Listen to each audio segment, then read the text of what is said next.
All right, we'll call the meeting to order. Quorum being present at 7 o'clock, please stand for the Pledge of Allegiance. I pledge allegiance to the flag of the United States of America and to the republic for which it stands, one nation, under God, indivisible, with liberty and justice for all. First item on the agenda is the approval of the minutes from January 21st, 2020, our regular session.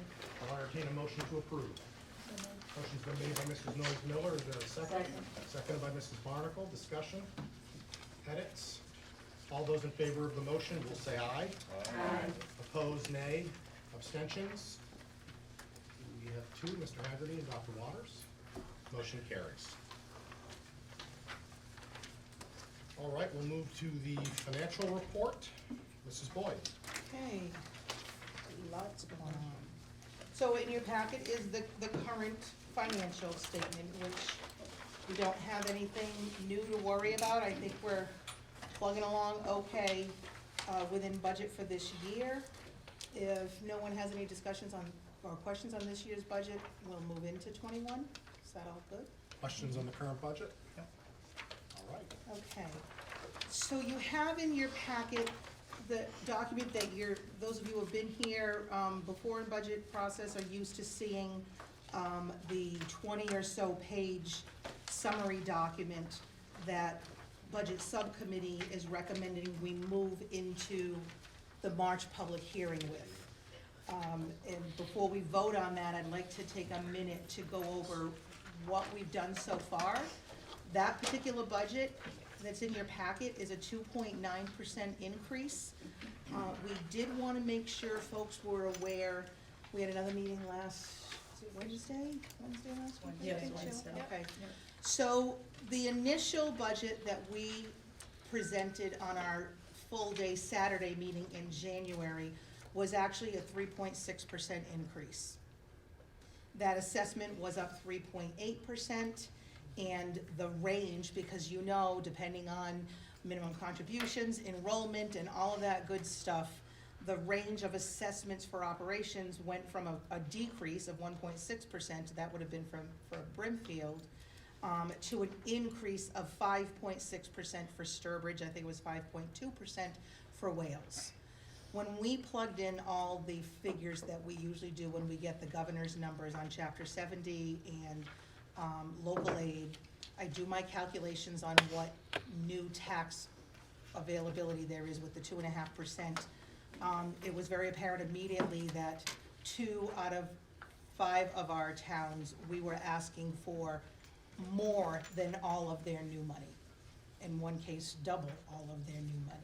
And a third one pretty close to all of their new money. So we had another meeting and worked with the principals to say I had no confidence that we were gonna get that budget. In fact, I was quite confident we were not. I had already gotten 2 phone calls and knew that we were gonna struggle. So granted, I look at that with the elementary budget, so we're doing some work on the elementary ends, especially in those towns that are struggling the most. But what you have in your packet here, we wanted you to be aware of, are the things we removed from that initial January budget. We love that January budget. It is everything that we support and want to move forward, but knowing that we weren't gonna get a budget with that, I just wanted to briefly go down the things that were there and have been removed. I'll save the increased revenue for after. When I look at the budget reductions, I tried to make it clear what was actually a withdraw of a new ask, because that was kind of our first thought is, if we need to reduce this budget, we first have to go to the things that were new and take them out. Versus existing things that we need to cut versus other potential ways to fund them. So if I can just briefly run by, there has been for a number of years a request to get our athletic trainer to full-time status. That was in the budget, that was supported by budget subcommittee, but that's a new $15,000 that when looking at pulling it out, I did say our summer camp program is pretty robust across the street. And the profit over there is about $30,000 a summer. We put 15 of it toward the athletic budget already.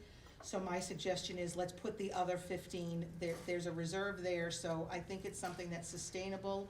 Let's put the 15 there, at least for a couple of years, and get the athletic trainer back up to full-time, and we'll just fund 15 of it from the summer camp revolving fund. We found out some, 2 or 3 weeks ago, the state did release a supplemental fiscal '20 budget. And that included $35,000 more of rural aid. If you folks remember way back in September, October, we had the rural aid, we voted most of it on, a lot of it on facility things, and I can't even remember what else, it was mostly facilities. So $35,000 more is coming this year that has to be spent by June 30th.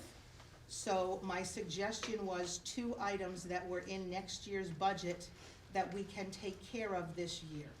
One is the marching band uniforms, which we're gonna be funded partly this year and partly next year anyway, so this is perfect, we can do it all this year. And there was a request that was initially supported for an aviation simulator at the high school for the science classes. They got one from TED, right? One Yes, this year, Mike? correct. And the request was for a second one. Awesome, cool stuff, things that are kind of one-time, that if we take that 20,000 toward the 35 of new money, we can take care of those things, still support those programs and move on and pull it out of next year's budget. The last other revenue option is, a number of years ago, if those of you were here when we took on the MIMSI program, which is AP teaching and testing, there were incentive funds given to Right. the school for every teacher that actually participated in the training and the Increased classes, enrollment, and increased test increased scores. enrollment. Yeah. So those funds have been sitting in a revolving fund, picked at occasionally. There's about $35,000 there that we said, well, this is the time, let's use 20,000 of that and reduce. At this point for this budget, I just knocked it out of the guidance supplies, guidance/AP, but we could take it from any teacher supply line. The reductions, so at the high school end, there was a request to make a current .66 art teacher a full-time. So we've pulled back on that. It would have been great to enhance some of our art electives, especially for freshmen, but we, at this point in time, are withdrawing that request. We are suggesting that we reduce 1 special ed assistant that was in the budget. Truth be told, I'm hoping that happens through attrition, because that crew of folks does have turnover nearly every year. We don't believe that will significantly impact our programs and our staffing. It would be in the Pathways program. Currently, we staff appropriately based on IEPs and the Pathways needs, but we are staffed assuming every day every student is in. And that group of students often, because they are the most medically fragile, there's a lot of times that one of them are out. So when you're in a one-to-one situation, there's a good number of days that one of those students is out. So we think we can kind of redeploy and work with it without having significant issues or service problems. Deb, Mhm. how many one-on-ones do we have? Do we have, I what do you say? I could not tell you how many are in the budget because of they are one-to-one versus how many are small group. Okay, So, I mean, at the high school, we've got instructional aides, which are kind of small. There's probably about 16 either instructional or Pathways one-on-one. And here, maybe 8, sounds right. But they're for different, I mean, we'd have to dig into their IEPs to know for sure if they're there because of a one-to-one or a small group and extra resources. thank you. Okay? Excuse me, Deb, does that mean there's 16 special ed assistant positions? Class special ed assistants included instructional assistants as well as ABAs or just integration. So there's 3 different levels in the contract. Yeah. And this is likely gonna be the Pathways program that we think we can, remember, we moved a large population of medically fragile here to across the street. We did as much funding as much staffing as we could, because we weren't sure how they were gonna acclimate, but we also added for this year a part aide and part nurse for that program, because they're up further and not as close to the nurse, so that staffing has turned out to be good and I think manageable with one less. So this is a cut of 1 out of 16 positions? Correct.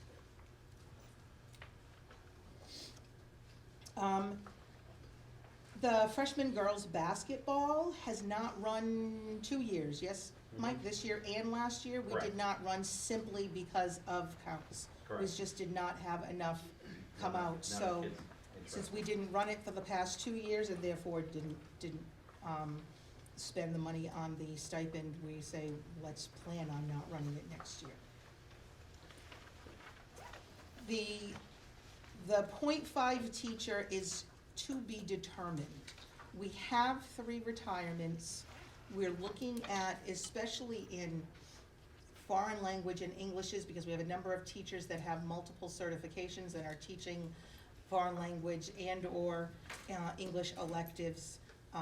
We also have retirement in PE and social studies. So between those, we're looking at the schedule, and Mike feels pretty comfortable that we can squeeze 2 sections a day, so a .5 out of the schedule. And as we get a little closer into the actual schedule being firm, we can let you know what our final recommendation is. Tech division is, so to speak, withdrawal of request increases, so a number of the supply lines were initially up for a little bit, legit reasons, sometimes just increased costs or usage, but Mr. Wood felt comfortable pulling those all back, most of them to level funding in the supplies that we could get through. On the junior high end, we have a similar situation with the special ed assistant, as we do at the high school, that will just kind of squeeze one and redeploy and still meet everyone's needs. And then the junior high subscriptions is, most of that is Mr. Sturgis's request to bring Naviance to the junior high, which is already at the high school. But again, when we said if we're cutting things, the new stuff is where we would look at first. On the second page, both within these individual budgets as well as within central office, we said professional development, we would commit to for the last couple of years, we've had some outside presenters come in and done a number of outside things that cost us money that we think we can tighten up. We can do some more internal. We're not gonna not do PD. This does not mean we won't allow folks to go out to conferences and training. We didn't totally wipe the lines out. We just peeled them back and said, for a year, we won't be doing any of the outside presenters, and we've got a lot of really qualified internal staff district-wide that can help us on PD days. And then if I just go back to the first, so those are all reductions in expenditures. Then on the flip side, I did recommend we go ahead and increase a little bit the school choice, of the $40,000. We've been kind of weaning off. At one point in time, we had 500 plus of our school choice money going towards operations. I think we've done a good job of kind of weaning off and not, but in this particular case, when we're trying to look to help for a year, I thought we could do this and not build a cliff and have, even if we needed it for another year, probably have enough of a balance to be able to do that. And one note on that, many of you will remember, we've had about $80,000 in school choice money earmarked for a potential match of lights for the cage. We've had that earmarked for a number of years. We haven't necessarily seen the activity that was initially indicated we would see, that we would ultimately then be able to match. So we took a vote at Budget Subcommittee to recommend that we release those funds. So half of that will go to cover this $40,000. So the balance we've been reporting for school choice won't actually change. We'll actually be able to fund it out of that earmark. And what's the total number of positions for the special ed at the junior high? The junior high, I think, Mr. Sturgis, of all of your aides, I'm thinking 8 or 9. Does that sound right? I didn't bring my detail. There's 9. Yeah. Yep. So all of that, if I go back to the cover page, by reducing, all of that, and there's a typo on the cover, 207, brought this budget down to a 2.9%. The total anticipated assessments, we're still tweaking revenues a little bit, so that'll come at your public hearing as always. Will probably be about 2.3%, because all of a sudden you put $40,000 more of school choice on the revenue end. And the total assessment ranges go from a -3% to a 4.1% for Sturbridge, which I think is more doable. That Wales is probably right, I think just under 4%, is in the 3% range. So, I do think it's a doable. Again, we move into public hearing, we can have more conversations, we can reduce if we have to. At this point, I'm recommending that we move into the public hearing with a budget of 24,803,584. Do our presentation, maybe have more feedback from our member communities, and see if we can move forward from there. So we'll bring that recommendation to the table. It was recommended unanimously by the Budget Subcommittee. So we'll bring that to the floor for discussion. Discussion on the recommended budget figure and/or any of the alterations to the initial review the Budget Subcommittee did that you just heard from Deb. Mr. Haggerty? Just, Deb, I'm curious in terms of your conversations with finance people in the various towns, are you getting any sense of comfort that this could probably fly? Yes. Or I have one selectman that tells me they very much appreciate the reductions and shouldn't be asking for more. I wouldn't know what's trust. This selection's pretty good. And the Wales Elementary School did, some reductions to help.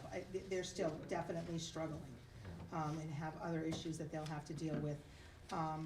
Sturbridge, Burgess actually has their public hearing next week, and we already kind of queued up, the school committee of a couple of areas that we think we can reduce to make things easier. We've spread that word. At that point in time, I feel like we've done what we should do ahead of time, and if we can't get support from there, we might wait till town meeting to see what everyone says, because there's a lot of other asks, I'm sure. Sure. But I think we're pretty close to there. Other discussion? Seeing none, we'll call for a vote. All those in favor of the motion to recommend the figure of $24,803,584, which is a 2.95% overall increase, will say aye. Aye. Opposed, nay. Abstentions? Motion carries unanimously. Okay, I have a couple more votes that we're gonna need. Yep. So, first, it was a full committee vote to earmark that $80,000 for the lights, so we need a full committee vote to rescind or release that $80,000 of school choice. So we'll bring that to the floor for discussion. It was recommended by the Budget Subcommittee, doesn't require a second. Discussion on release of that $80,000 from school choice. And again, 40 of it will go to support what you just heard. The other 40 will go back into the school choice general fund, if you will. So are the lights for the cage off the table now, just permanently? I mean, nothing's ever off the table Well, permanently, sure. but, Right. you know, the initial intent was, we had some pretty interested and active local residents, a couple folks who used to sit on this committee, that said they could very easily raise a couple $100,000, and if we put 80,000 aside, we could have lights. Right. It was never our intention to fund them. It's a $300,000 project Yeah. that was not our intention to fund, but at the end of the big project, there was a few bucks left, and the request was to kind of earmark them in case someone with deep pockets came along. Now, If that happens, we can see where we are. if a Hallmark movie star comes forward and offers to fund the 200, you know, we'll talk about the 80. But, And nobody in the community has really asked for lights in the Right. cage at night, Right. not yet, in Right. 4 years. And we don't need it or Yeah. really No, want it we- for our we don't need it for our own programs. I kids. mean, Right. to be No. moving Yeah. even more at Stadium lights night are isn't plenty. necessarily what we're looking for. we were willing to commit that 80. against a much gotcha. larger sum Yeah. of money to be raised, Okay. and that just hasn't happened. Okay. All of a sudden, folks get together and come forward and say they can make it happen, we'll have that conversation again. But for now, we don't see the need to reserve those funds, particularly in light of some of these other Agreed. cuts. Further discussion on the release of those funds? Mr. Bloomberg, yeah. All those in favor of the motion will say aye. Aye. Opposed, nay. Abstentions? Motion carries unanimously.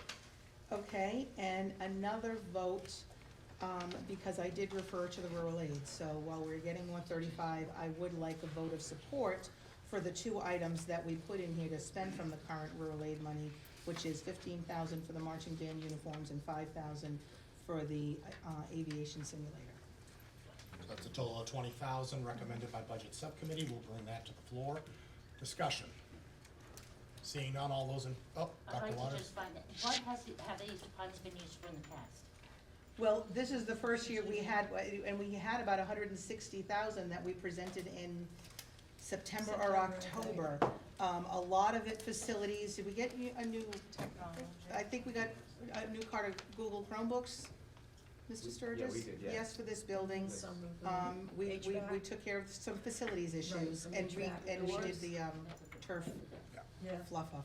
One-time Right, investment type one-time things that we expenditures. couldn't, you don't 'Cause wanna this isn't- plan on. This isn't money that, well, has ever I'm been going there there- regularly or that we Right. get on time. So, Okay. the reality of it is Thank you. Deb's recommendations usually relate to investments, one-time specific investments, of which Yeah. this is as well. That being said, the governor's, oh, that's right, you didn't vote, so sorry. Not first. Further discussion. All those in favor of the motion to allocate the 20,000 as indicated via rural aid will say aye. Aye. Opposed, nay. Abstentions? Motion carries unanimously. So that being said, this was the second year that we did get some rural aid. We didn't find out until August, September, we was like, okay, what do we do with it? The governor's budget did have 1.5 million in it, which is probably about half of what this year's was. But again, we don't know if it's gonna live, and we don't know, and we probably won't know again until next July, August, September. I did actually, reach out to our legislators, and Senator Goby and Representative Smola to just put in my 2 cents and said, if you could increase, it'd be nice, but I know the rural aid is not the permanent fix for the problem happening even farther, west of here. But B, if there was any way that those figures could actually be released as part of the budget process, it would be awesome, because we could plan to do some of the things that we just reduced. But the response was, I hear you, we will try, but it's been brought up in the past and not been well received. So, but that being said, I think we will get something, because we did the first 2 years that it existed. So unless it totally gets cut, which is not looking like it's gonna happen, I think the House and the Senate do support it, and they've committed to a study on the rural problem. Whenever we find out we're getting something, I think we all, kind of informally agreed, the first place we would go is the staffing in the list that we just, just presented. So hopefully we will get something, in some of these things that we reduced, we could put back in, but again, could be one-time money. But at this point in time, if we can plug the dam for a little while longer, then we will. And then if you don't mind, the last note that really we can't go without saying is that last piece on the second page, we are in a health insurance crisis mode. We met this afternoon with the Insurance Advisory Committee. Thank you, Mr. Pop, for being there. We have work to do, so it's too early to say. I'm optimistic. We're looking at other providers, we're looking at other benefit plans, but everyone is clear we could have more cuts to make, because if we can't get the insurance down, then we've gotta cover that within this budget. We can't go back and just add it to the towns. So I did kinda try and explain that here. I did mention what, areas we could look at with the OPEB, but that in itself has its own Challenges. challenges if, And we, Budget Subcommittee hasn't recommended that as a health I hear you. So, I hear you, but even that wouldn't even solve the problem anyway. Right, So right. we could have a problem and need to be getting back to the table and finding more reductions. I'm gonna try and move forward optimistically. We're still gathering some more data and have another meeting right around the public hearing time, the second week of March, I think. So I may have a better feel, but regardless of what the Insurance Advisory Committee might recommend, it will require a vote of full membership before we can make any changes, so. Deb, just a quick question for everyone's education. So if we aren't successful in seeing a significant change to the insurance, which then alters a significant reduction to this 19.2% increase, and we're back talking about really drastic cuts, we have not enacted Section 12, but this committee would have the authority to do that if we had to, if significant cuts would be on the table, because we can't reach a consensus to change insurance. Yeah, that's chapter 32B on insurances. We could not adopt the section now, it's too late. So whatever happens, happens, and hopefully, Insurance Advisory has actually really done a great job working with us over the years. That section became law almost 10 years ago, and we haven't needed to. I've not recommended, because as long as they're working with us, we're working with them. We shouldn't need to. The law requires, though, that if you want to adopt the section that pretty much says we can make changes that we want to up to the state GIC level, which is a much less robust benefit plan, you would have to take that vote by December 31st For next year. for the conversations and discussions and negotiations the following July. So there's nothing we could do, even if we For this wanted to. coming budget, For this yeah. year, you could be having those But if conversations in the we- fall, but I'm if we- optimistic. If we come back and first of all, the advisory committee has been great to work with, so we hope that continues. But know that if we're getting resistance on plan changes that result in true savings, and I mean true savings, and we're back here talking about hundreds of thousands of dollars of cuts to fund insurance, I'd certainly be having a conversation with the budget subcommittee and looking at what the saving options would be for us if we adopted Section 12 in a go-forward mode, because we can't continue to be back at the table. You see how difficult these cuts are alone, and that's 200,000. If we're talking about hundreds of thousands of dollars in more cuts, because we can't reach a consensus on on an insurance plan that benefits both the district and the employees, we're gonna have to talk about it. And so I'm just putting that out there as a potential future topic for conversation. Who's our health insurance carrier? We currently have Fallon. We've had, and again, the membership has been pretty good with moving vendors. Not great success in changing benefit plans, but in my tenure, we've had Blue Cross Blue Shield through Maya, we went through Harvard Pilgrim, and we've now had Fallon for 3 or 4 years, I think. We've had some tough experience. So we're looking, we think there's at least one other provider that's willing to talk to us. A couple of them said, nope, thanks, but no thanks, so, I just wanna make sure I understand this sentence. So when they say, our current provider 19.23% higher due to very high utilization in some areas. So basically, they had given us a quote based on what they expected their expenditures to be. Then they went through a year, and then they said, wow, it came out a lot higher than Yeah. we thought it was going to be, or something. yes, and you know what, I can actually, thank you for asking, because there's one little piece that I can give, which is maybe not helpful right now, but could be helpful a year from now. In some areas is actually in a certain population. So we have a handful of members who are retired, but will never be qualified on their own for Medicare. Because before 1986, they weren't contributing that 1.45%, and come 1986, they were grandfathered. So when they retired and hit 65, they're not eligible, like most retirees, you hit 65, you go on to Medicare, and then you can have the supplemental plan. These folks are on our regular, full HMO plan, and the utilization is driving a ton of our utilization.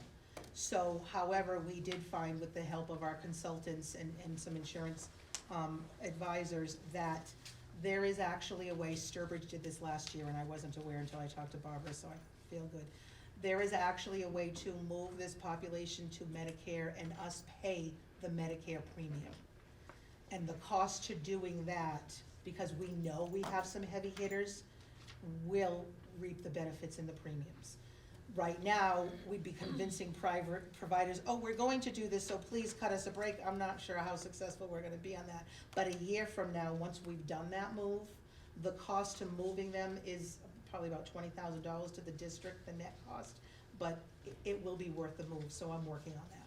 Every year, Yeah, 20,000 every Yeah. year. yeah.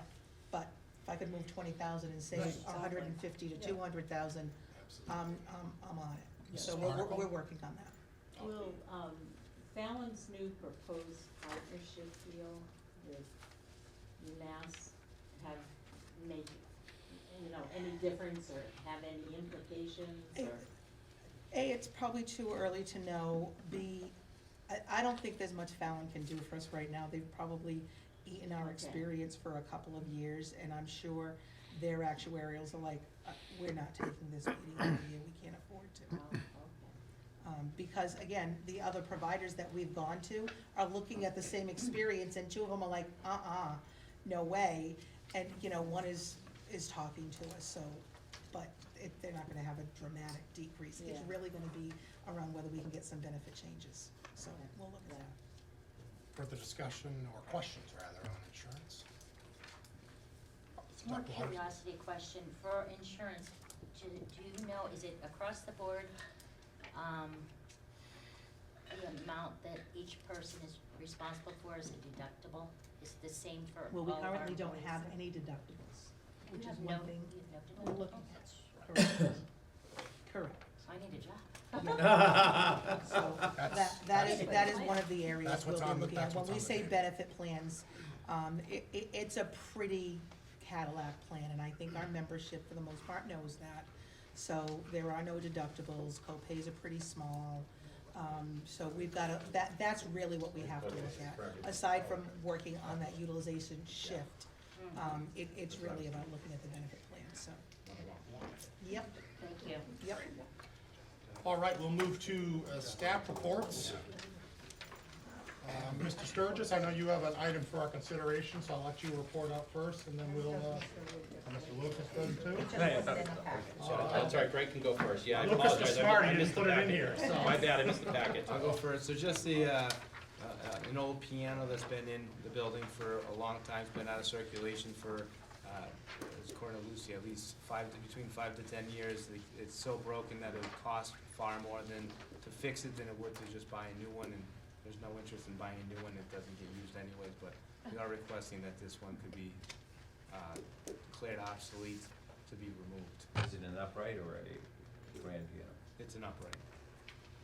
I'll entertain a motion. I so moved. Mr. Haggerty has made the motion. Mr. Goodwin has seconded it. Discussion. All those in favor of the motion to declare the piano obsolete will say aye. Aye. Opposed, nay. Abstentions? Motion carries.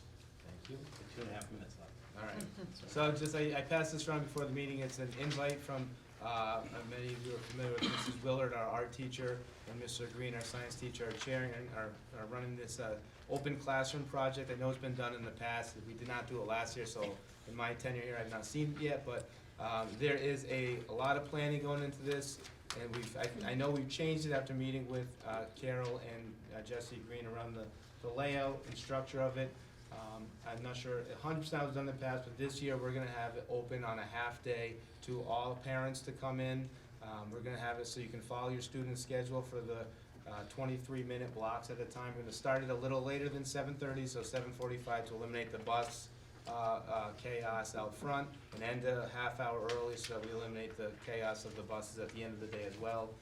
But we're gonna have, all teachers have signed up. They have 3 options to participate.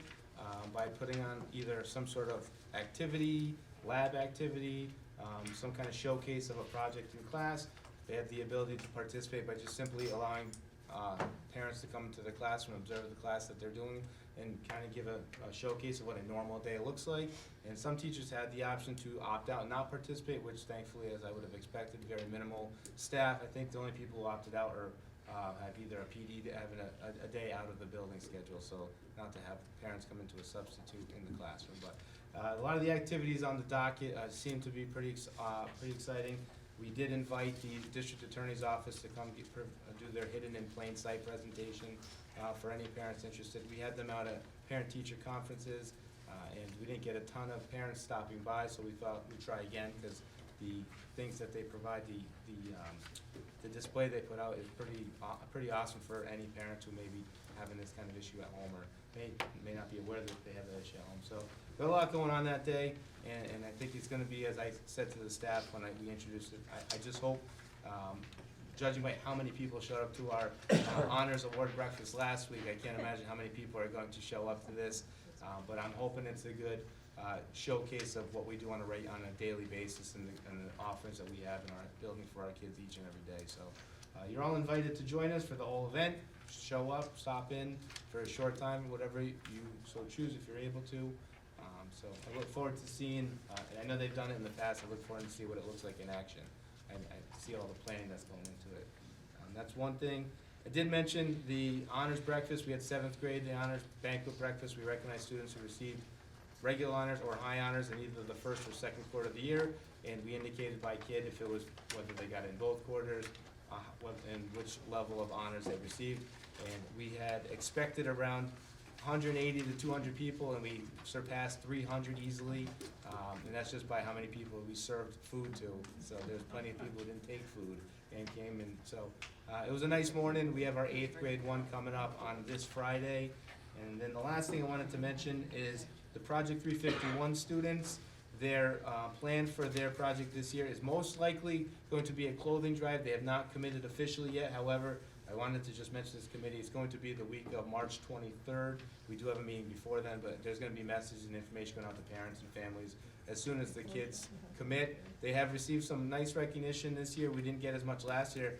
I know Representative Todd Small's office sent a nice letter congratulating each kid individually to each of the 5 students. We also got the article that I shared in there that was in the journal.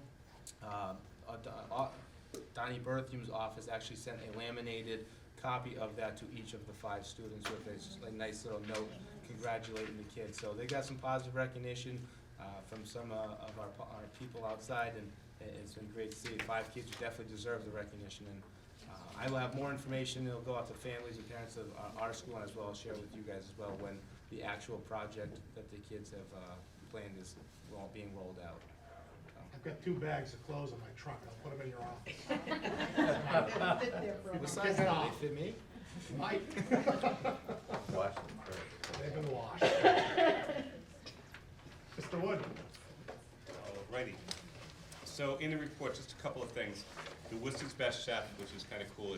This is the 6th year we've competed, and I'm proud to say the 6th year that we've won. And I told you past one of the schools we have beaten 5 of those years has been Bay Path, which is my wife and her students. So that creates a nice dynamic at home. This year was great because we started the process in January on Martin Luther King Day, and I credit my teachers for donating that day to come in, work with the kids. All the chefs came in, the judges came in, and it just made Worcester's Best Chef Day so much more palatable. They didn't have to get there at 7 o'clock in the morning and there till 7, 8 o'clock at night. Just so you understand, this is a huge thing for our kids for 2 things. Secondarily, it's $21,000 to the program over the past 6 years. And that has gone to equipment, the awning for the Cornerstone Restaurant have all been paid through that money. But more importantly, it's the opportunity for our kids to work with the chefs. And I know Adam would attest to it, as would Louie. The feedback from the kids after working with the chefs, and more importantly, the chefs' feedback working with our kids is just amazing. They are just, and we have had several kids who have secured co-op jobs as a result of that day. So I thank Dominic Mercurio for allowing us 6 years ago. He asked, do you want to do it? And I said, I have no idea what you're talking about. And Louie and I sat down with him and mapped it out, and the team has just jumped on board. And I think a lot of you at Tastefully Ted tried was blackberry mojito cheesecake, which sounds just... AK heaven. I went off the Atkins just for that. In the report, the co-op talks about the list of kids that are there.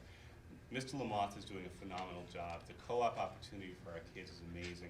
We have 13% of our seniors out on co-op, and we have more kids coming out over the next couple of weeks, and we actually are negotiating for a junior to go out with incredible skills. This is a great opportunity for our kids again. I mean, the cool thing about, we have some kids who have an internship A block and co-op in electrical the next 3 blocks. They're working full-time in the electrical field, and that's an amazing opportunity for these kids.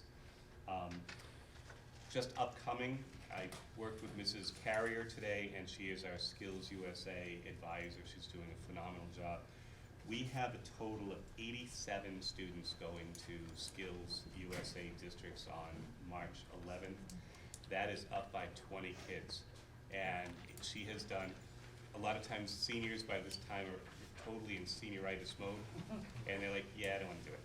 The numbers of seniors and juniors that she has, she's a very tiny, petite woman, but wow, she is a force to be reckoned with, and she has really gotten the kids involved and excited. She's mapped everything out. She meets with them every other Wednesday. She's got packets together. She's done a phenomenal job, so I'm excited about that. I had something else on my list, but Kylie told me I couldn't do it because it's on hers, and I don't, whatever, she's the boss. And just so you know that the week of vacation, Mrs. LaFerrier did get out all of the in-district applications to tech, and all in-district applicants were accepted. Thank you, Mr. Wood. Mr. Lucas? All right, I have a obsolete items request. We've done some spring cleaning over for vacation. We have a big back of a truck getting loaded.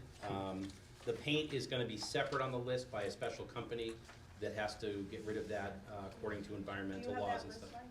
Yes. Yeah, we passed it out earlier. Sorry.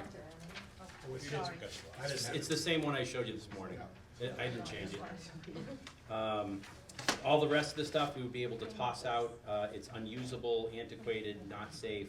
Some of the stuff's even left over from the old building that we found. We're just trying to do a spring cleaning to make sure that it's gone. So, Entertain a motion to you cannot, unfortunately. That's authorize expensive. the items as listed by Mr. Lucas, obsolete. Mr. Hagerty has made the motion, and seconded by Mrs. Leo. Is there discussion? All those in favor of the motion will say aye. Aye. Opposed, nay. Abstentions, motion carries. Thank you. Just a couple quick things. We had freshman course selections for 8th graders. Mrs. Flanagan and I were here Monday night, got to meet a lot of good parents, bless you. We had about 200 parents here for that.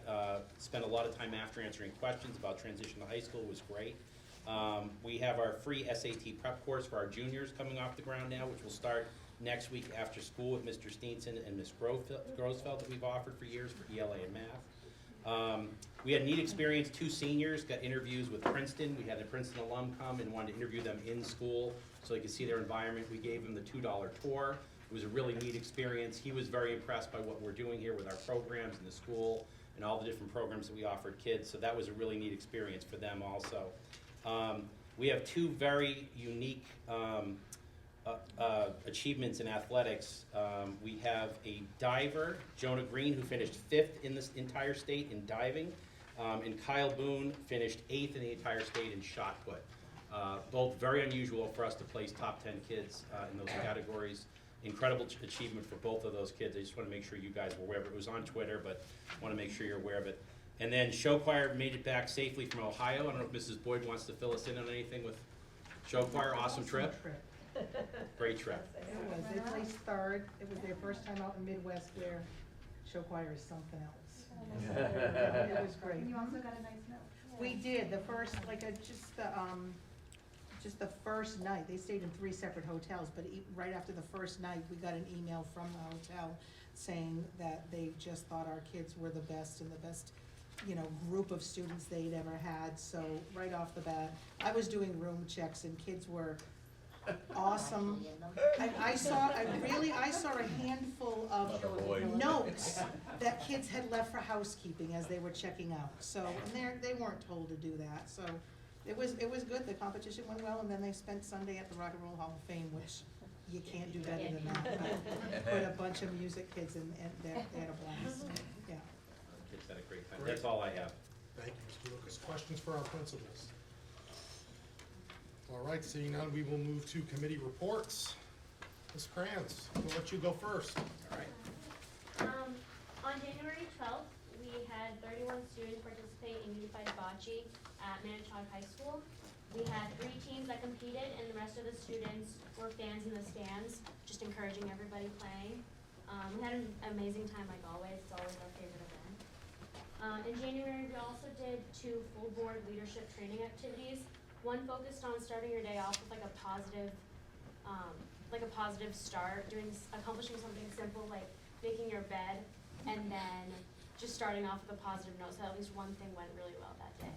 The other one focused on reflecting the past year, reflection on gratitude. We did goal setting also in that meeting. And we hung up Valentine's hearts with all the students and staff members' names on them for Valentine's Day, which is always a big hit. Everyone really loves that. And we're taking 20 delegates to the MASC Annual Spring Conference in Hyannis from March 4th to March 6th. And we have already raised, and the number is different now than what's in the packet. We've raised over $1,800 towards our plunge for Special Olympics Massachusetts, and we're still raising more. And we are planning our events and spirit days for Jude Be Nice Week, which will be March 9th to March 13th. Also on March 13th will be our spring fling semi-formal dance. And seniors in student council have been planning our senior send-off week already, and some events that are going on throughout that week too. Who do you make that check to? I owe you $100. I just remember I committed to that. If you're still interested, you could just make it up to me and I can. You can put it I like your style. You can put it to me, or you can put it to Special Olympics Massachusetts. Either way. That's great. I will leave that with Dr. Nozick, Mike, she'll get it to you. You got it. You got it. And Leah's off to UNH to visit UNH tomorrow, so Yes. one of her final schools. So Yeah. wishing her luck. And I'm also going to the MASC annual conference. I've gone for the past 2 years. It's our favorite thing. The really involved student council members get to go, and we love it. It's crazy. It's a crazy 3 days getting to really meet kids all over the state that we don't see Where is ever, and it's really awesome. Where is it? Cape Cod. Yeah, Cape Cod. Hyannis, Cape Cod. Oh, it's ours? Yeah, same place. Oh, really? Probably more fun than we had. Yeah. Yeah, it's theirs. Ironically. How many students go? Right now, we're actually taking 21. Great. We just got an extra room for a girl, so she's technically going with, I think, Abby Kelly Charter Foster School, but she's going with us, and she's going to be in our rooms and everything. There's Yeah. close, I think there's 1,500 students there from all over the state. Yeah. There's a lot of It's kids. I crazy. went We when I filled was, the whole uh, place. Oh, you did? High school, Yeah, yeah. Was it at the same place? It was down the Cape, I think it was at the Cape Cod. Okay, yes, Yeah. that's the other hotel they That's use. the other one. Yeah, yeah. And that's where they did an icebreaker where you learn to ride a pony, Yeah, Wow. that's the which I first think day. we're gonna do Yeah. here one of these days. Treat. Yeah, we'll do that at the retreat. Hey, Mike, you're welcome to do the plunge for me next year. We'll have you go back down. You do it for me next All year. right, maybe I'll. There you go. could delegate We'll that. talk. Let's talk about it. Did you do it this year, Mike? It's coming up. It's coming If up. they get there, yes. Oh, come on, it's I like don't- summer out there, I don't wanna hear anything. They need more contributions. Yeah, that? we How much? have 1,800 right now, and Mr. Lucas said 4,000. 4,000 was what we said, yeah. So we still have a lot. Pretty sure if everyone followed my lead, we'd be close. Could be a problem. Mr. Lucas said 40,000. I'm gonna call. What is it, Boomerang. $4,000? Is that what you said? We've made it in the past with 25, we kept going up, and we talked about it. We wanted to go for the gold and go for 4,000, because we get 4,000, it's probably, it might be the number 1 in the state. Yeah. So that was our goal that we talked about setting this year, hoping we would get there, but Okay, I just. I'll be a good sport if we come close. Don't spread the word, but he's I good. wanna see pictures too, Mr. Lucas. We'll send the camera crew here. Donations Let are us know accepted. your rate, we'll double it. All right. Ms. O'Connor, take it away. Okay. In IT, the sophomores have tested out of Desktop Pro, and they've started PC Pro. Several students from this class are working with this carrier to prepare for the Skills USA competition coming up. The juniors are learning machine code and Most recently, they pinned out switches and uploaded code to enable an LED light turning off and on based on the switch. Select students have formed a group and taken on a community website project, and all students will participate in this mobile management device project where they will learn to control and image mobile devices. And the seniors are continuing to work on Security Pro. They have also initiated an internship program where they will travel to various schools within the district to provide technical support as needed. And in CAD, they're building this awesome mini golf course for the Sturbridge Rotary Club for the upcoming golf fundraiser at the Joshua Hyde Library. It's really cool. They've been working very hard on it because they do it out in the hall of the tech hallway, and it's amazing. I walk by it every day, and it's so cool. They also have a student who just started an internship at Green Hill Engineering in Sturbridge. In health careers, the juniors are working on transferring patients from bed to a chair. They also are continuing to practice their vital signs skills and perfect them. The seniors are still at Harrington for their clinical and are either going through rotations of different departments in the hospital like x-ray, ultrasound, same-day surgery, physical therapy, respiratory therapy, etc. In these rotations, they observe what the workers do and ask questions. When they are not in the rotation, they are on the floor taking care of patients and doing CNA tasks. 2 of the senior students have started their internships that are outside the hospital. One of the students has gone to Cater to Kids, a children's occupational therapy office. The other has gone to Sturbridge Veterinary Hospital.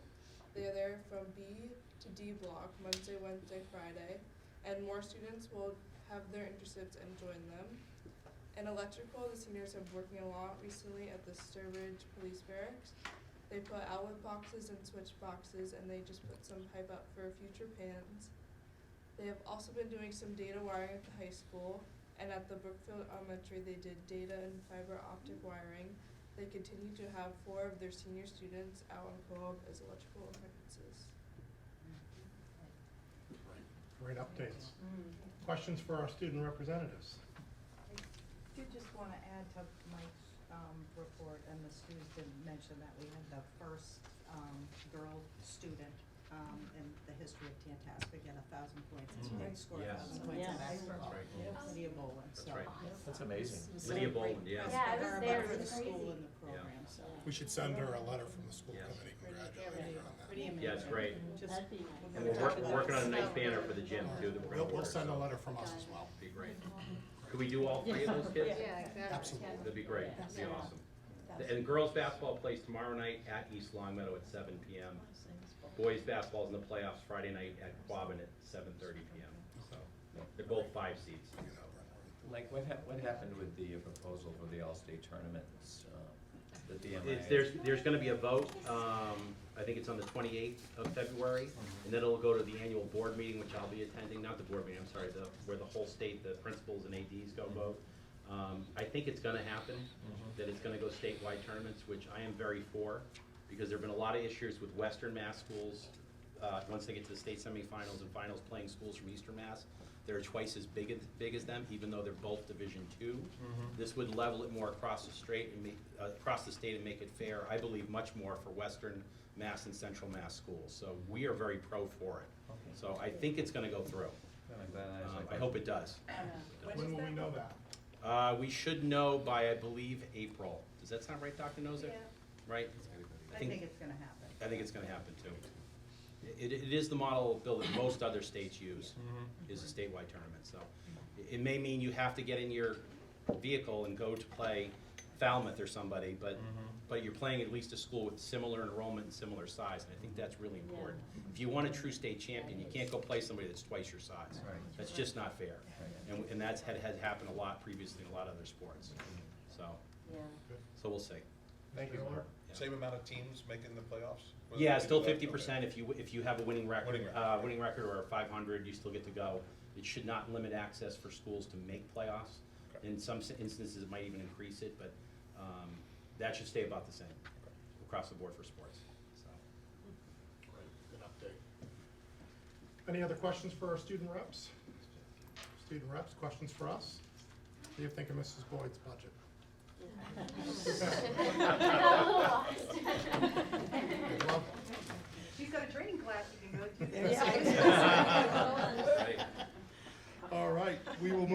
budget. Mrs. Noyes Miller, any other update? We need to set a meeting, public hearing time for our March meeting. I think in the past we've done 6:15. So it'll be the same night as our regular March Yeah. meeting, but Right before. before. We usually start in the cafeteria. Thanks, good job, I'll see you tomorrow. And then See we'll you be in 2 here at days. 6:15, Good I luck tomorrow. think. Enjoy the day. You never That's know great. who's gonna That's show, great. we're Yeah. gonna ask questions, so Very it could good. be fast, could Good. be long. Any objection to 6:15 on the night of our March meeting?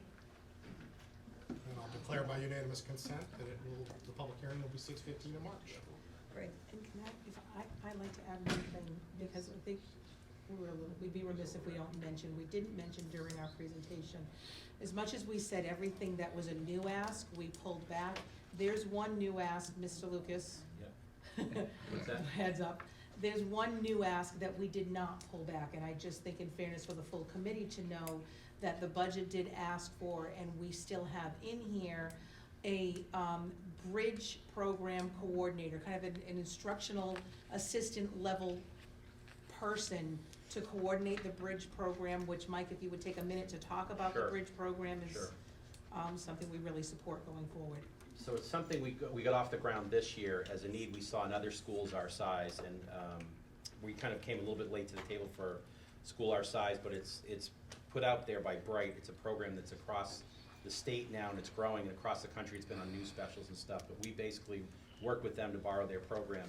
It's really a place for kids who are either school avoidant, have mental health issues, or medical issues to transition back to high school properly. We're block scheduled. Some of our classes can be very difficult. If you miss a day, an 84-minute class, that's a lot. It's like missing 2 classes when we were back in high school.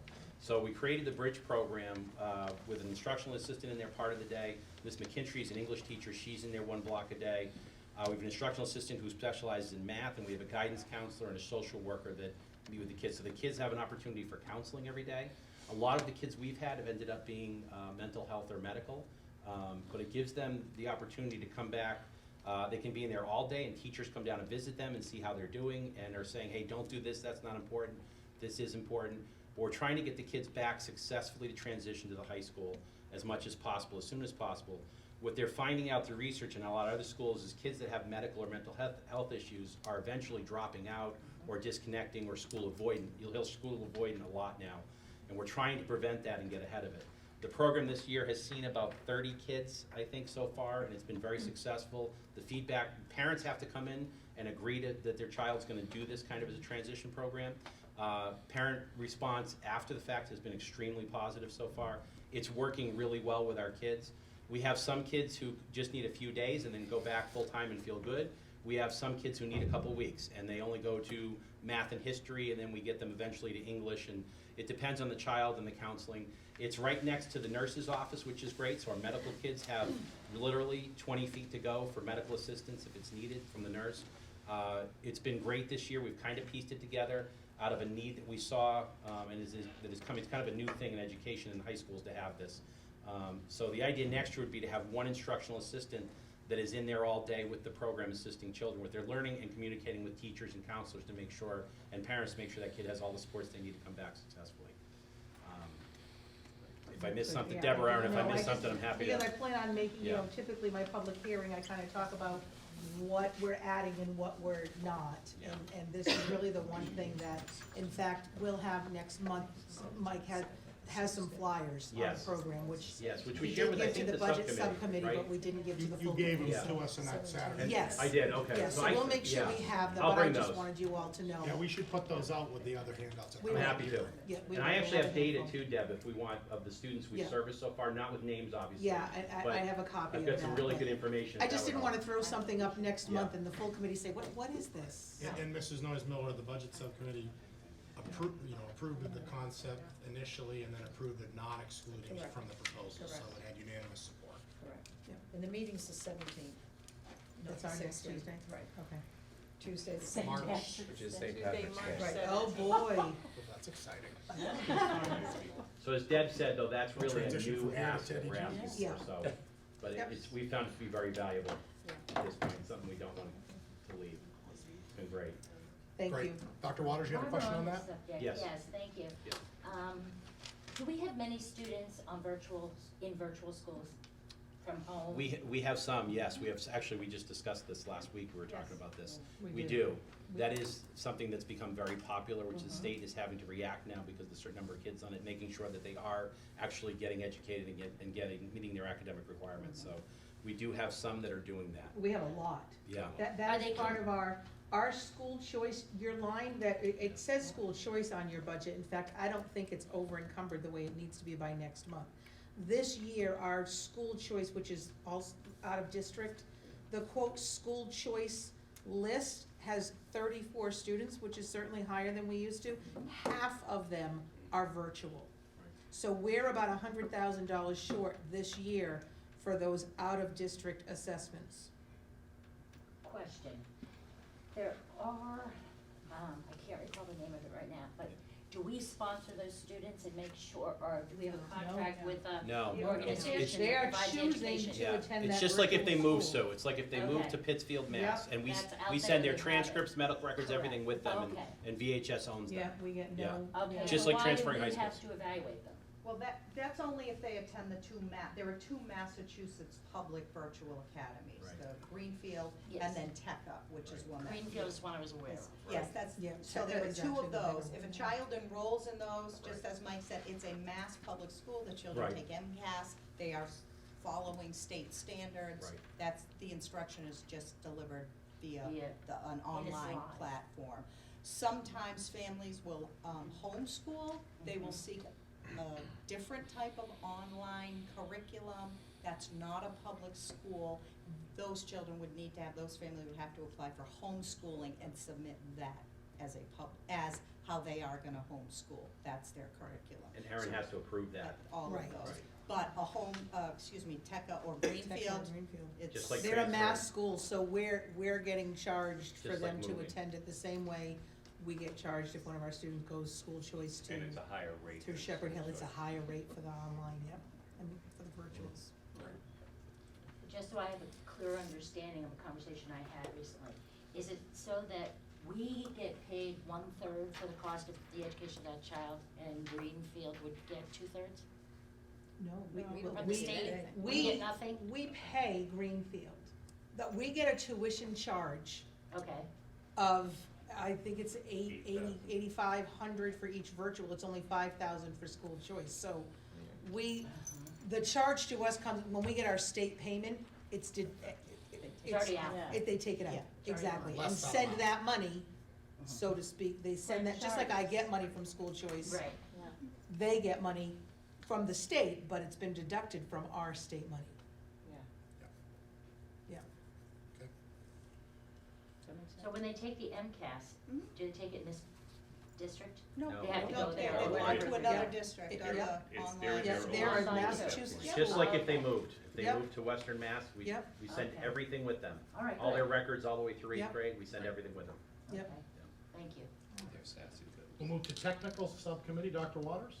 Yes, we are having a technical subcommittee meeting on March 17th at 6. How's that gonna work? That's Public gonna be a hearing. problem. Is it gonna be Out a of the public 15-minute hearing. meeting? Public hearing's at 6:15, is it gonna be a 15-minute meeting? Lori? I think the public hearing should be You can do it earlier if you want. Quarter of? Be here. That's fine. Is that all right? We can be very efficient with our time. Okay, 5:45 on the 5:45 on the 17th, for your 5:45. technical, 6:15 will be the hearing, 7 o'clock will be general session. Yes. Are you gonna have corned beef dinner for us too? Mr. Pop? Since we're gonna be here all No, day. I'm kidding, Not I'm the kidding. budget. And I'm given, kidding, and given It's the not in the fact budget, that there right? was no December room. No, April, Yeah. we're gonna go to the high Yeah. school in April. All right, So- curriculum, Mrs. Yeah. Barnacle. The curriculum subcommittee met on January 27th, and we continued our discussions with faculty about this year's topic, which is writing across the curriculum.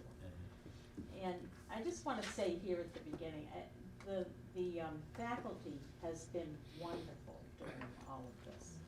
I mean, they bring in extensive examples of what they're talking about. They're just very willing to share and love to have people discuss, you know, whatever the topic might be. So I wanna thank them, and you guys too, of course, but especially them, because, you know, after a hard day, putting things together with kids, to come in and do really professional presentation to school committee members, I think is a great thing, so, but I'm biased, of course. So we continued our discussion about the topic writing across the curriculum, and this time we talked with people from the fine arts department and people in history and social studies. And so, just two quick examples. Fine arts gave us a wonderful handout about how they take the idea of writing artist statements about students' current artwork. They asked students to write about the following: why you made your art piece and what inspired and motivated you, how you made your art, what tools, materials, and techniques did you use, and what art means to you. Connect your art with its meaning and inspirations. And Carol Willard and others passed out a nice packet with examples of all of that, and we had a very good discussion, I think, about how that actually has worked. When Carol said the first time she walked in and told the kids they were doing this, somebody said, "Oh, that's stupid, why do we have to write in art? That's why I take art." You know, but she got a lot out of them with this. And then the second discussion was with history faculty about the writing already incorporated into the history and social studies courses. And they gave us examples of low stakes writing where spelling and grammar is not corrected, and high stakes writing where spelling, grammar, content, and expression are all considered. And they handed out samples again from students. And then we ended our meeting with a discussion of the integration of civics projects at Tantasqua. So the following preparations are now being made for the new civics integration. And the department chair and teachers, and I think Jody too, right, are attending Civics Action Network meetings throughout 2019-2020. And then the projects will be piloted in a Civics in Action course, which was formerly Dynamics of Democracy, you probably remember that one, and economics electives as well. And then interested teachers are going to conduct summer work to create a civics project guidebook for Tantasqua history teachers.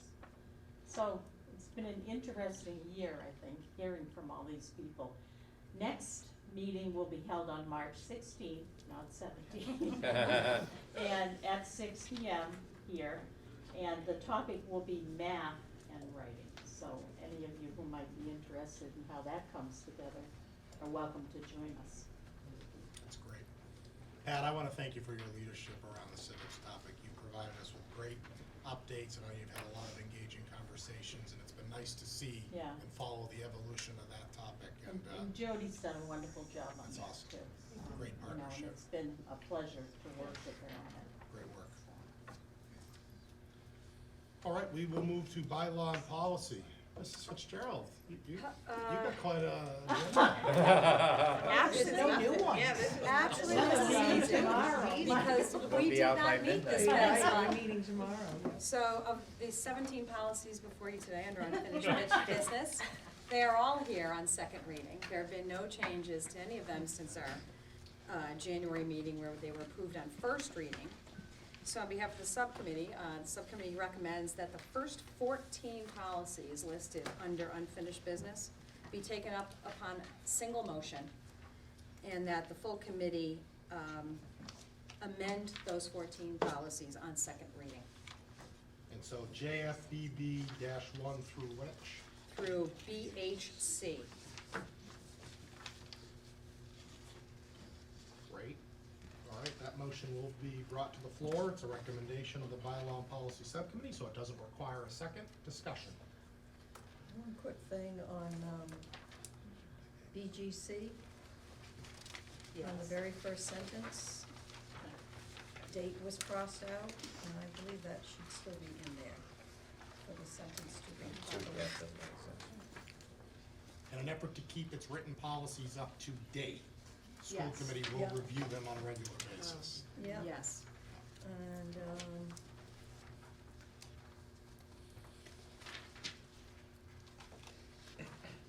on, BJ,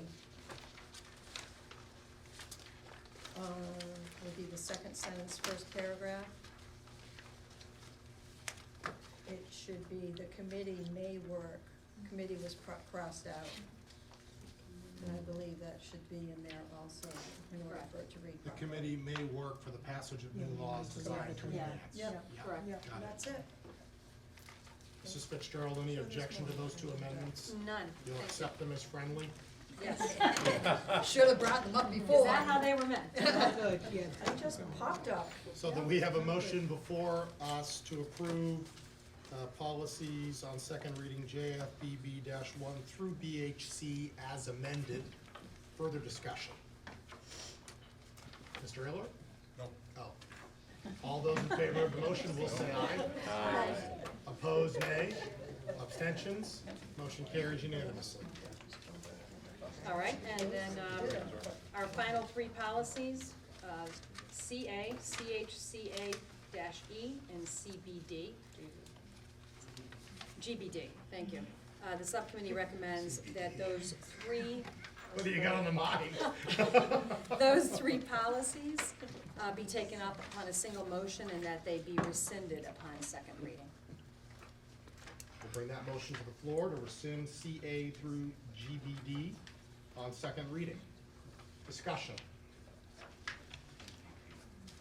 Seeing none, the chair will call for a vote. All those in favor of the motion to rescind will say aye. Aye. Opposed, nay. Abstentions? Motion carries unanimously. And we will be meeting tomorrow morning at 10 a.m. and we will be discussing policies related to the athletic program. Wonderful. Thank you, Mrs. Fitzgerald. We will move to Public Access 1. Yes, so just a couple things to highlight. One of the things culinary was involved in, we mentioned at the last, the last meeting, was the MRE challenge, the MRE cook-off at the Army National Guard Barracks. We attended, out of the 20 schools attending, our team took second place overall grand champions, and second place overall plating presentation. The teams of three, we had one team of three that went. They were presented with 6 bagged MREs that troops would be given as field rations. They were given an hour's time to turn those into a gourmet appetizer, entree, and dessert. So our students did very well. That was our first time competing in this competition. Another thing that happened, and I just want to highlight, it amazes me the amount of time that teachers and community put in volunteering for extra events. I know show choir just came back from their trip. Prior to that, we hosted the show choir event here. It is impressive to see the competition that comes, the competitors that arrive. But it's even more impressive to see all these teachers who might have students involved, some of them don't. It's just a dedicated group of parents and teachers that spend probably a 14-hour or better day here on a Saturday. And I know over vacation, the archery tournament was happening. So just those events, seeing all the extra time that really goes into it, I just want to bring that to the committee's attention. I have a tremendous group of peers and dedicated to this learning community, so to highlight that. Thank you. All right, we will move to the superintendent's report. We've got 3 items under that. And we have actually, excuse me, more, yeah, a few more, a number of them. The first, we'll take them on the agenda, the educator evaluation updates. In your packet, you'll find updates to the initial rubrics that you approved, if you recall way back when the educator evaluation system needed to be approved by you.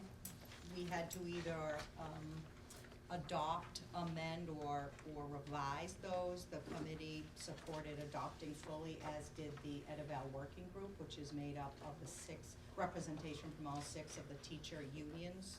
We work as a team together. Last year, the Department of Ed updated both the principal rubric as well as the classroom teacher, so not the SISTs, not the psychologist, guidance, speech, but the classroom teacher and principal. So we met earlier in the fall, myself with the Ed-Eval working group, and they are in full support of using the new rubrics. To highlight real briefly, the primary changes, one, the rubrics now, some of the changes embed the SEL competencies, the 5 SEL competencies. Another is more of a crisp definition of the difference between proficient and exemplary. That's a conversation, I always say, we had our working group had every single time we reconvened, and obviously it was a statewide issue because that's been folded into the new rubric. And then finally, if you recall, district determined measures, which was a secondary assessment number. You either were assessed as an individual classroom teacher as having a low, moderate, or high impact on student learning, and you had to use two pieces of academic growth data to have your evaluator come up with your rating. That caused a lot of problems. A third grade teacher who's responsible for teaching all subjects has all subjects tested. The fifth grade teacher who might be required to teach all subjects has 3 content area tests, math, English, and social science, science. So that has been removed as a separate criteria and now has been folded into standard 2, meeting the needs of all students. So it will be an individual conversation between the teacher and the evaluator to say, here's the data I'd like you to look at regarding my impact. State did not get rid of the importance of individual teacher impact on student learning. That was actually part of the statute, so they couldn't get rid of it. It's just folded in really where it should be, which is through the actual instructional rubric. So because the evaluation tool lives in your contract, I would request support of using the updated evaluations moving forward, evaluation tools or rubrics. If we keep it general like that, 2 years from now, when the SISPs get updated, I won't have to come back to you. We'll just know that every time there's an update, as long as the Ed-Eval working group wants it, we'd be good. I'll entertain a motion. So moved. The motion's been made by Mrs. Noyes Miller, seconded by Mr. Haggerty. Discussion? All those in favor of the motion will say aye. Aye. Opposed, nay. Abstentions? Motion carries. Thank you. Before I get to Student Opportunity Act, what I hope will be the easy one, the 2021 calendar update. This was the exact calendar with one change that I'd like to highlight and seek your support on. This was what was voted at the joint meeting. We did discover that again, I guess, did not have a critical eye, and I apologize for that in November, that the December early release day, which was slated as Wednesday, December 2nd, was again 2 days after, or 3 days after we returned from Thanksgiving. So doesn't really make sense when we've only had a 2.5-day week. So I would look for your support, and there's no pressure, but the other 5 school committees have already voted for that, so. Usually it's the other way around. Yeah, it starts with the beginning of the month, the cycle of meetings. We'd like to move the previously approved early release PD day from December 2nd to October 28th, which is where it is shown on your current calendar. Entertain a motion. So second. Motion's been made by Mrs. Noyes Miller, seconded by Mrs. Barnacle, I believe. Yeah. Further discussion? Seeing none, the chair will call for a vote. All those in favor of the motion will say aye. Aye. Opposed, nay. Abstentions? Motion carries. Before we jump to your next topic, I figure while we're on calendars, let's hit the May meeting situation. So we've run into, for the second year in a row, a challenge with our May school committee meeting in that it conflicts with Holland's now rescheduled town meeting date. And so last year we had an issue where Mrs. Boyd had to be in Holland. We had our meeting. Our Holland representatives couldn't be here because they were doing their job to advocate for our budget in Holland. It's just unfair to them. And so we had a discussion with the Superintendent Goals Committee, because typically in May or June we have our joint meeting. And based upon where all the town meetings fall, what we'd like to propose, and we did this last year to a degree, we collapsed the June and May meetings into one. And if if you'll recall, we met early in June. What we'd like to propose this year is that for the May/June meeting, that we reschedule our meeting to May 26th to cover both our May business and our June business. So we would meet May 26th. It would also be the same night as our joint meeting with the union, which would have to occur between those 2 months. We would also do reorg May 26th. So reorg typically occurs in June, our joint occurs in May or June. We're suggesting we have the May 26th meeting, we don't meet the third Tuesday of May or the third Tuesday of June, we meet only the 26th for May and June. So that will require us, Yeah. May 26th, it's a Tuesday. Jen, Brimfield meeting? except we never meet that night in May because we meet the night of the town meeting, which is the week before. Yeah, we vetted the date to make sure we didn't, Yeah, I think Michelle Shea was actually at that Michelle Shea meeting. was, Yeah. and she confirmed that that would be acceptable. Yeah, between current meetings and town meetings in May, it came down to like 2 available possible dates that weren't gonna Yeah, conflict. very challenging, Mrs. Beloza. I'm not sure if it matters or not, but that is the night of the hand chimes concert here. I don't know if it's gonna be too many people or if it, I don't know how many people come to it if I missed it the last time. Everybody came. I don't know if we're gonna be able to park here or, What time is or if that we would at? have it across the What, street. yeah, have it across. Like, yeah, we could have it over there. We can probably move that, we have plenty, We enough could, time. we could meet at the high school, Yeah. Sure. Right? Yeah. All right, so we would meet at the high school for both our joint meeting at 6 and our regular meeting at 7 on May 26th. This does require a suspension of rules because we do have a bylaw that requires us to hold elections at our June meeting. So I would entertain a motion that we suspend our rules to permit our May and June business to occur both for joint and regular Tantasqua session on May 26th at 6 PM and 7 PM respectively. So moved. Motion's been made by Mrs. Cunningham. Is there- Second. Seconded by Mr. Hagerty. Discussion. We'll send out reminders and we'll make sure everybody's updated when we get closer. Great. And then that will mean our business formally will conclude then on May 26th. We won't meet June, July, and August. And then we'll come back together for our retreat in September, so you'll have a nice break. And if we need a special meeting, we'll call it. All right. All those in favor of the motion to suspend the rules as indicated will say aye. Aye. Opposed? Abstentions?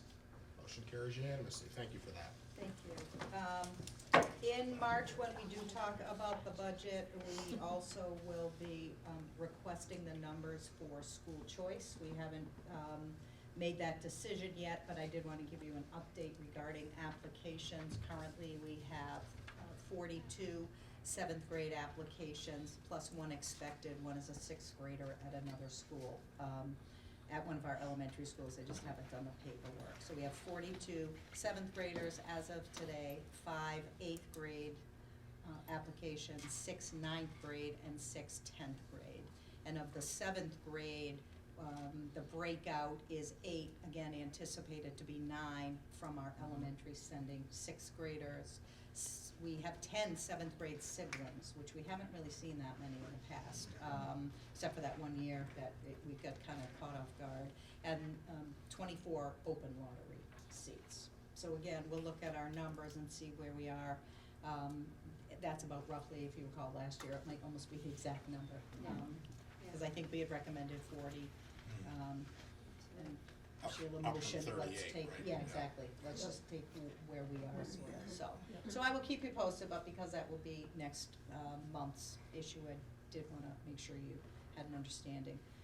Also, the MSBA project is ongoing, making progress. February vacation, as you recall, as part of our Windows and Doors project, we had to update an ADA bathroom and water fountain before we were eligible for state funding, so they did much work on that. They are repurposing what was an old bathroom down on the hall by the music wing to be our ADA compliant bathroom, and the work went really well. Very pleased with that. There is now an ADA compliant water refillable station. That's back up, right, Greg? That's operational. I think they closed it out in the gym. so you'll see it's just been lowered to be ADA compliant. So, great work so far.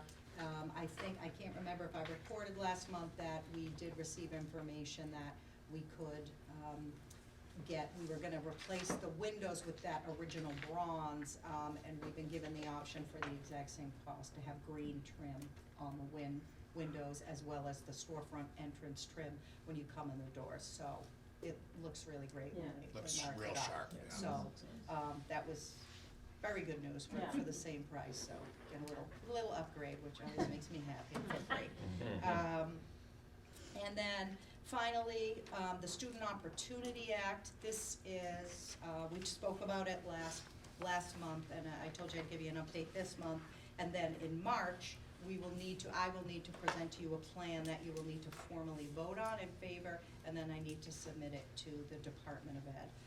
This plan, this required plan, and I'm pretty sure we talked about it last month, is a result of the statute where the state is giving additional funds, but they do expect us to be reflective and develop a plan to help close the achievement gap. So there is a large menu, if you will, of options to pick from. We did some brainstorming just 2 weeks ago with the administrative leadership team, and we highlighted really all the areas that we feel we're working on and already working with the support of this committee and our towns already to continue to close the achievement gap. The good news is that we've done so many of these suggested alternatives already, and the really good news is because we just cut $200,000 from the budget. So some notion that there is a tremendous amount of additional or supplemental revenue coming through Chapter 70 is just not so. We are up about $300,000 in Chapter 70, but again, our overall budget to keep things, you could see very few additions. We just had to cut $200,000. So some of the areas we will highlight in our plan will fall into one of these categories. I'm not sure exactly how I'm gonna put the plan together, but looking at early college programming and what we, again, already do with Naviance in our Chapter 74 programs, supporting educators. We do a great deal of professional development. Some districts don't. We are very proud of the professional development that we offer both inside as well as sending folks outside for PD.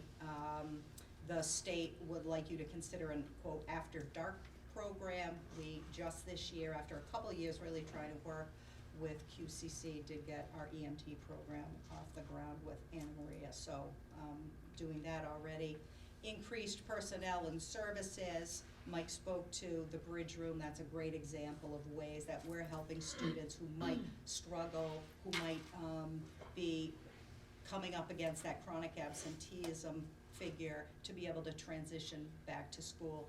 And not just Mike, because he meets with the parents, or Mark, around that program. We actually get feedback from parents outside of the high school who will say their child had a concussion. They came back one day in the Bridge Room or two. They were able to make up their work, and that really helped alleviate a lot of the child's anxiety with coming back and being so behind. Inclusion, we have a full inclusion model as that is best to serve the majority of students, children who need a sub-separate or to access their curriculum outside, whether it's students who might have some SEL challenges who need drive, or students who are medically fragile who need a Pathways program. Again, already been fully supported by our towns and the committee.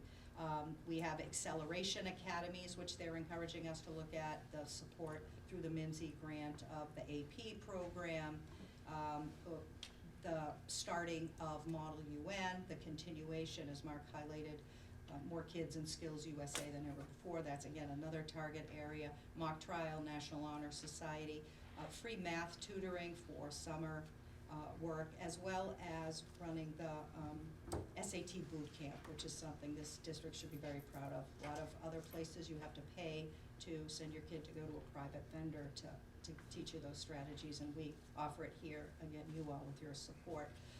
A lot of dropout prevention strategies, again, using the Bridge Room, Drive, some of our hands-on programs for students, our SOS program that we have, and strategies to recruit, trying to identify, and I think we do a good job at this, trying to recruit teachers who are really committed to the profession, and we look at a number of our instructional support personnel and try and help support them and encourage them. In some instances, they will do part of their day as an instructional assistant, and the other part of the day, while they're maintaining their instructional assistant role, we'll work with a college or university to give them a lead position in the classroom so they can work on student teaching to meet that requirement. If you can, quote, grow your own in any organization at all, whether it's from para to classroom teacher or classroom teacher to administrator, you get the buy-in and the real commitment, so we're proud of that work that we do. We have community partnerships, the full SRO program, talking about enhancing parent-teacher home communication. That's a great example of that.